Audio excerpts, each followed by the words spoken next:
from a young age, I kind of understood what it was. Like I saw my surroundings, I understood the population, where I was living at was, predominantly Caucasian, and which I saw no problem with that, but I always did kind of feel like the odd man out because there's only a handful of African Americans that live in, Logan, West Virginia. I mean, it definitely was different.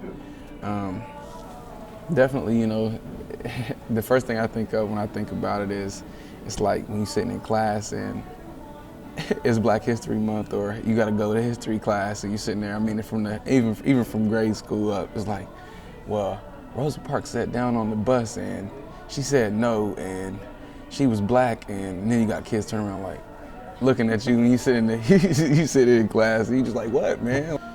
It's just one of those things where, like, all lives matter, you know what I mean? I know, as a black male, it was difficult for me growing up in Logan just because I was looked at differently.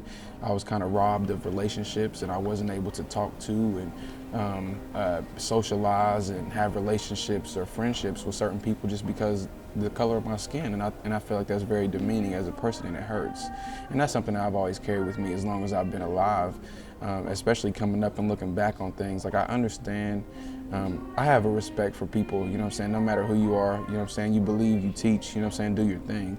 But I feel like I wish everyone lived by the same moral code or had the same general philosophy about life in general.